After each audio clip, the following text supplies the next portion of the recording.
जय हिंद। मैं Rastogi R2B education channel पे आप सभी लोगों का दिल से स्वागत करता हूं। तो आज का जो वीडियो होगा पार्ट 1, जो गांधी युग के बारे में बात किया जाएगा, जो 1919 से लेकर के 1948 ईस्वी तक गांधी युग के रूप में जाना जाता है। तो बात करते हैं महात्मा गांधी। महात्मा गांधी भारत के उन महान व्यक्तियों में थे जो भारतीय स्वतंत्रता दिलाने के लिए इन्होंने मुख्य भूमिका निभाई थी। और सबसे बड़ा योगदान था यह राष्ट्रीय एकता के लिए इन्होंने अपने जीवन को पूर्ण रूप से बलिदान कर दिया था। तो बात करेंगे महात्मा गांधी। जो महात्मा गांधी का जो पार्ट 1 होगा, जो इनकी पृष्ठभूमि होगा, और पार्ट 2 होगा इनके आंदोलन के बारे में बात करेंगे। तो सबसे पहले बात करेंगे जन्म। महात्मा गांधी का जन्म। तो महात्मा गांधी जी का जन्म बात किया जाए 2 अक्टूबर 1869 में इनका जन्म हुआ था। तो बात करेंगे जन्म स्थान। जो महात्मा गांधी जी का जो जन्म स्थान था गुजरात के पोरबंदर नामक स्थान पे हुआ था। इनके पिताजी का नाम था करमचंद गांधी था। अगर बात की जाए तो महात्मा गांधी का जो पूरा नाम था मोहनदास करमचंद गांधी था। इनकी माता का नाम था पुतली बाई, जो एक धार्मिक प्रवृत्ति महिला थी, जो पूजा पाठ में ज़्यादा विश्वास करती थी। अब बात करेंगे इनका विवाह की बात की जाए 1883 में इनका विवाह 13 वर्ष की आयु में कस्तूरबा गांधी से इनका विवाह हो गया था। विवाह होने के उपरांत इनके 4 पुत्र थे। इनके कितने पुत्र थे? 4 पुत्र थे। इनकी शिक्षा की बात की जाए तो इनकी शिक्षा जो हुई थी, प्रारंभिक शिक्षा जो थी गांव पे हुई थी। और इनकी उच्च शिक्षा प्राप्त करने के लिए, अर्थात उच्च शिक्षा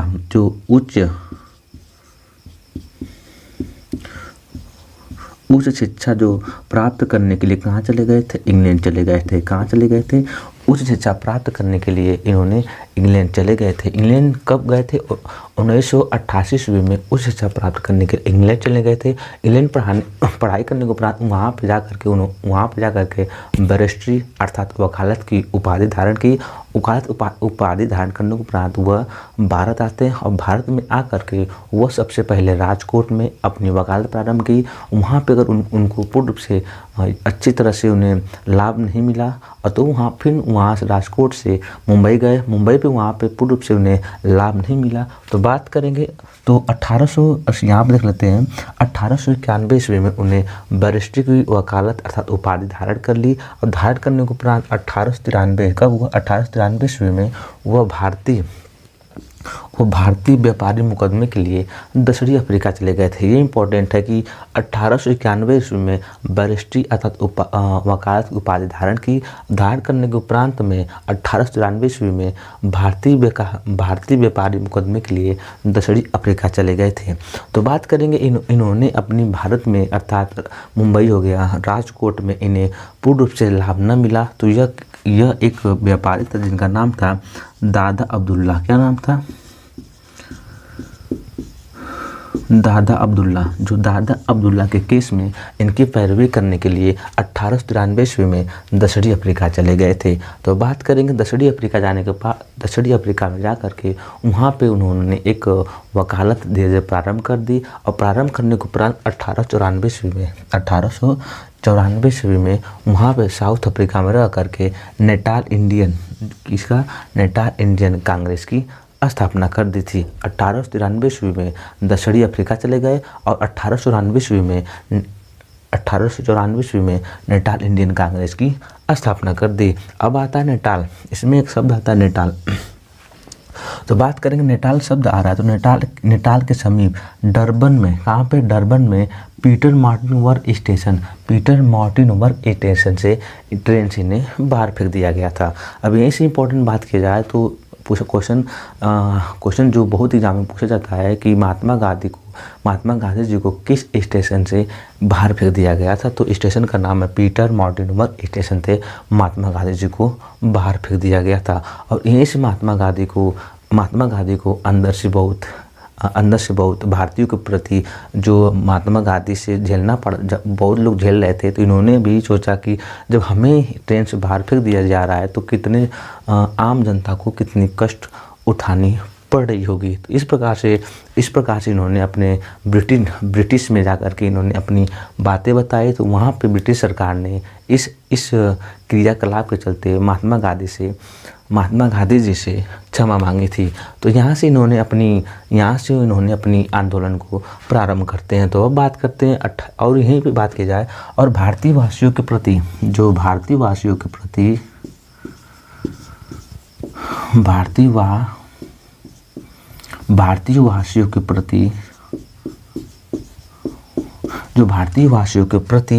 रंग भेद का जो सामना कर रहे थे, तो तो इंडियन ओपिनियन नामक पत्रिका में थोड़ा मोड़ा इनका भारतीय वासियों के प्रति इंडियन ओपिनियन कुछ उल्लेख है। तो इंडियन ओपिनियन एक नामक साप्ताहिक पत्रिका है। क्या नाम है? साप्ताहिक पत्रिका है जो उर्दू भाषा में नहीं छपती थी,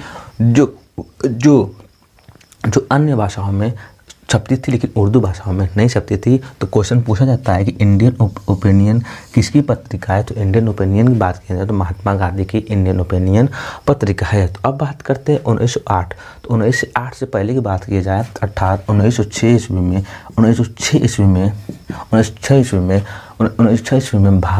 ईस्वी में साउथ अफ्रीका में महात्मा गांधी जी ने पहला सत्याग्रह प्रारंभ किया था। सत्याग्रह प्रारंभ करने का उद्देश्य था कि वहाँ पे भारतीयों के प्रति भेदभाव हो रही थी, इसीलिए साउथ अफ्रीका में पहला सत्याग्रह प्रारंभ किए थे।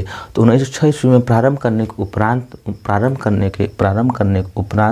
1908 ईस्वी में सत्याग्रह के लिए जोहान्स में पहली बार कारावास में डाल दिया गया था। तो 1906 ईस्वी में साउथ अफ्रीका में पहला सत्याग्रह प्रारंभ किया। प्रारंभ करने के उपरांत में 1908 ईस्वी में सत्याग्रह के लिए जोहान्स में पहली बार कारावास में डाल दिया गया था। आगे देखते हैं कि 1909 ईस्वी में हिंद स्वराज पुस्तक लिखे थे। तो देखिए सबसे बड़ा इम्पोर्टेंट क्या है कि इसमें से इम्पोर्टेंट ये वाला है इंडियन ओपिनियन नामक पत्रिका, और इसमें इम्पोर्टेंट है हिंद स्वराज पुस्तक किसने लिखी थी? हिंद स्वराज पुस्तक की बात करेंगे तो महात्मा गांधी ने हिंद स्वराज पुस्तक लिखी थी 1909 ईस्वी में। हिंद स्वराज पुस्तक की बात किया जाए तो यह इन्होंने इंग्लैंड से अफ्रीका आते समय हवाई जहाज़ में ही हिंद स्वराज पुस्तक लिखी थी। ये भी इम्पोर्टेंट है, क्वेश्चन पूछा था हिंद स्वराज पुस्तक कितने लिखी थी? तो हिंद स्वराज पुस्तक की बात करेंगे तो महात्मा गांधी जी ने लिखी थी। इसमें कुछ उपाधियां की बात की जाए, जो उपाधियां मुख्य रूप से उपाधियां हैं जो आज के सेशन में बात करेंगे। तो उपाधि की बात की जाए, सार्जेंट की उपाधि, किसकी उपाधि? सार्जेंट की उपाधि प्रथम विश्व युद्ध के उपरांत सार्जेंट की उपाधि दी गई थी। तो ब्रिटिश सरकार ने सार्जेंट की उपाधि महात्मा गांधी को दी थी। सार्जेंट की उपाधि अर्थात बोल सकते हैं जब प्रथम विश्व युद्ध हो रहा था 1914 से लेकर के 1918 के ईस्वी के बीच में, तो महात्मा गांधी ने भारतीयों को उकसा करके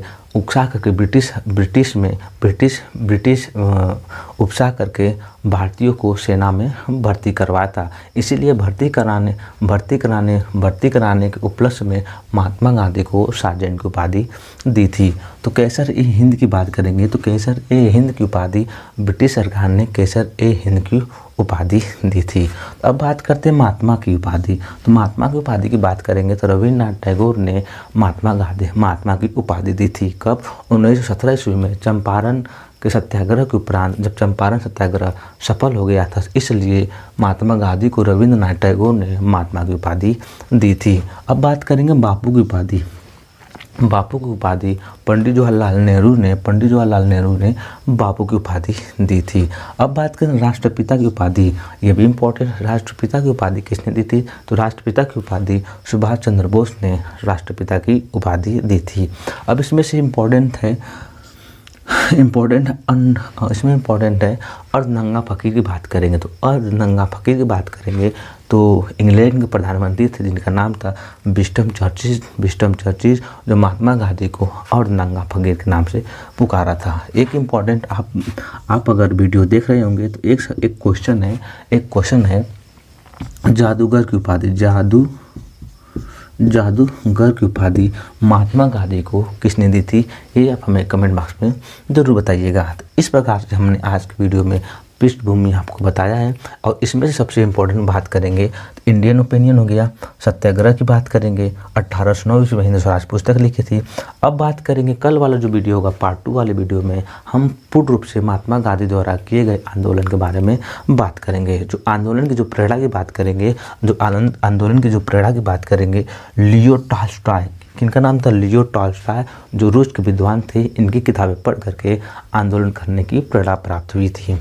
अब बात करेंगे भूख हड़ताल की प्रेरणा। जो भूख हड़ताल की जो प्रेरणा की बात करेंगे, रूस के वैज्ञानिक क्या था, उस रूस के विद्वान थे, जो रूस के विद्वान थे, जर्मनी के विद्वान थे, इनकी बुक पढ़ के, इनका नाम था रस्किन। क्या नाम था? रस्किन जो रूस के विद्वान थे, इनकी किताब पढ़ के भूख हड़ताल करने की प्रेरणा प्राप्त की गई थी। तो अब बात करेंगे आंदोलन, महात्मा गांधी जी का जो पहला आंदोलन की बात करेंगे तो चंपारण में हुआ था 1917 ईस्वी में। अगर बात करेंगे महात्मा गांधी का भूख हड़ताल की बात करेंगे तो 1918 ईस्वी में अहमदाबाद में मिल मजदूर के उपरांत उन्होंने भूख हड़ताल की थी।